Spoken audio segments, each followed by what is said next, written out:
اصل دلیل تو قرآن و سنت ہے، پھر یہ علماء جو قیاس کرتے ہیں اس سے کیا مراد ہے؟ بسم اللہ الرحمن الرحیم۔ دیکھیں، قیاس جو ہے نا، اس کا مطلب یہ ہے کہ قرآن و حدیث کے اندر ایک حکم بیان ہوا اور پھر اس حکم کے پیچھے علت کیا ہے، صحیح، اس کو دیکھا جاتا ہے، اور پھر اس علت کی بنیاد پر کسی ایسی چیز کا حکم بیان کیا جاتا ہے کہ جو چیز قرآن و حدیث میں ذکر نہیں کی گئی براہ راست۔ ٹھیک ہے، جیسے مثال کے طور پر آپ دیکھیں شراب، اب اس شراب کو حرام کیا گیا، اس کی علت کیا ہے؟ پیچھے نشہ۔ تو اب اس نشے کی علت کو اخذ کرنے کے بعد اب جو چرس ہے یا دیگر اور ایسی چیزیں جو نشہ آور ہوتی ہیں ان کا حکم معلوم کیا جائے گا۔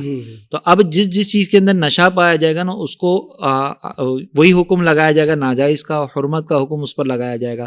تو یہ جو علت کی بنیاد پر ایک چیز کا حکم دوسری چیز کے اوپر لگایا جاتا ہے، اس کو کہا جاتا ہے قیاس۔ بالکل ٹھیک۔ اب یہ جو علت ہے یا تو قرآن و حدیث میں براہ راست بیان کی جاتی ہے تو اس کو ہم کہتے ہیں منصوص علیہ، کہ باقاعدہ اس کے اوپر نص آئی ہے، اور اگر اس علت کے اوپر قرآن و حدیث میں براہ راست اس کا ذکر نہ ہو بلکہ مجتہدین دیگر دلائل کی روشنی میں وہ علت تلاش کر کے خود اخذ کرتے ہوں، تو پھر اس علت کو کہا جاتا ہے کہ یہ علت مستنبطہ ہے، یعنی اس کو اخذ کیا گیا ہے، قرآن و حدیث میں براہ راست نہیں ہے۔ تو یہ قیاس کا ایک حکم ہے، یہ بھی باقاعدہ شریعت مطہرہ کی طرف سے ایک حجت ہے، اور یہ اس کی بنیاد پر بھی بہت ساری چیزوں کا حکم بیان کیا جاتا ہے، اور خاص طور پر ایسی چیزیں جن کا حکم براہ راست قرآن و حدیث میں ذکر نہیں کیا گیا۔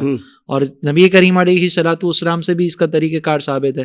جیسے مثال کے طور پر سرکار دو جہاں صلی اللہ علیہ وسلم حضرت معاذ بن جبل کو یمن کی طرف بھیجا، تو سرکار علیہ السلام نے فرمایا کہ معاذ، تمہارے سامنے جب کوئی مسئلہ آئے گا تو تم اس کا حل کیسے کرو گے؟ تو انہوں نے کہا کہ یا رسول اللہ، میں قرآن سے اس مسئلے کو حل کروں گا۔ سرکار نے فرمایا کہ اگر تمہیں قرآن میں وہ مسئلہ نہ ملے، تو انہوں نے عرض کی کہ یا رسول اللہ، پھر میں آپ کی سنت سے وہ مسئلہ اخذ کروں گا۔ کہا کہ اگر تم میری سنت میں بھی تلاش نہ کر سکو پھر؟ تو انہوں نے پھر کہا کہ میں اپنے طور پر اجتہاد کروں گا، یعنی جو قرآن و حدیث میں مسائل ذکر کیے گئے ان کی علت کو دیکھوں گا اور اس کی بنیاد پر پھر میں آگے قیاس کر کے اجتہاد کروں گا۔ تو یہ باقاعدہ ایک شرعی حجت ہے، اور اس کی بنیاد پر بے شمار مسائل جو ہے وہ بیان کیے گئے۔ سبحان اللہ، سبحان اللہ۔